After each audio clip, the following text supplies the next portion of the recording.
Tak do súťaže som sa prihlásil hlavne kvôli tomu, že v zrkadle to začalo vyzerať dosť biedne. Prestal som vyučovať aktívne telesnú výchovu ako učiteľ a tá forma išla dole vodou. Tým pádom som zistil, že na váhe to vyskočilo cez 105 kg, povedal som si dosť. A vtedy to zoplo v hlave a vral som, musím niečo preto spraviť a táto súťaž do formy poslúžila ako veľmi dobrá motivácia. No a mojou hlavnou motiváciou bolo, ja som už roky sledovala súťaž z Maskla Fitness do formy, už možno 8 rokov. Vždy som obdivovala tých ľudí, ktorí dokázali spraviť so sebou také obrovské zmeny. A vlastne teraz priateľ, keď prišiel s tým, že sa ide prihlásiť a vravím, no tak konečne nastal ten čas, že idem do toho s tebou. A prihlásili sme sa aj ako jednotlivci, ale aj ako pár.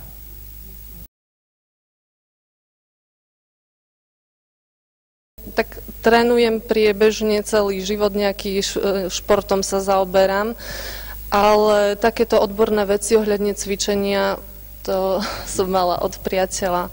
On bol takým môjim trénerom osobným. A z časopisov, aj z Maskla Fitness som čerpala.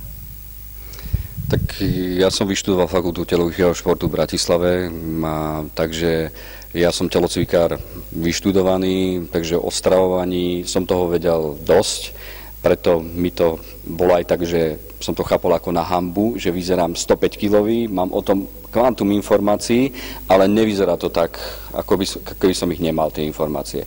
Tak tým pádom ja cvičím prakticky od 15 rokov, začal som vtedy a informácie, učil som sa na vlastných chybách, najprv tých posilňovničkách, ktoré existovali v pivniciach a tak ďalej. No a potom samozrejme, ako začal vychádzať časopis Muscle & Fitness v 91. roku, kde mám všetky vytlačky odtedy, takže neustála studnica tých informácií išla odtiaľ. To bola najprístupnejšia literatúra. No samozrejme štúdium na vysokej škole a tak ďalej. Čiže tých informácií mám nazbieraných za tých 25 rokov cvičenia haldu. Trénoval som aj svojich zverencov na súťaže, čiže čerpal som prakticky zo svojich skúseností, tak sa dá povedať.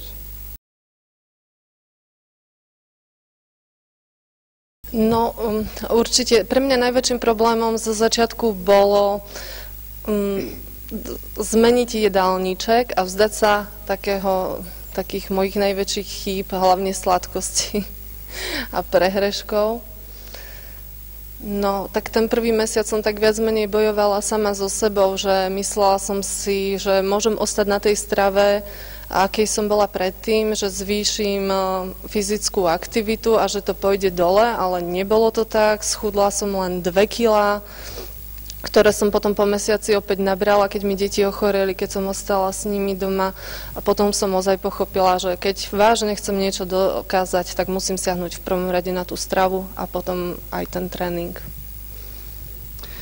Tak ja, že tréning mám stále v krvi, tak s tréningom som nemal problémy. Tam som nezhrešil, tam to išlo samo od seba, to milujem, to je môj život. Ale s tou stravou, tak tam boli niekedy výkyvy, lebo hlavne to bolo vtedy, keď som ubral maximálne množstvo cukrov, keď to už bolo také na hrane, že začal som v posilňovni nevládať, začalo ma troška točiť a tak ďalej, tak vtedy som pridal troška sacharidov, takže tam som troška zhrešil. A potom tam bol ešte jeden taký jarmok, kde som uletel s klobásou. takže to boli také perlíčky, že stane sa, no ale o to som si musel prebrať hlave, že zase musím tvrdo začať posilovni, že musím pritvrdiť tréning jednoznačne, inak to nejde. Ale strava rozhodne 75% úspechu.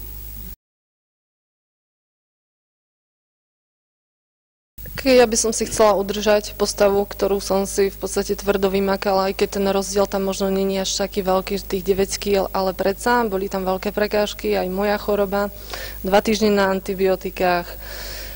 Večer som si dala 2 ibalgíny, ráno hodina beh a takto som sa cez to prehrízala silou mocou, takže v každom prípade udržať a ešte viac svalovej hmoty nabrať.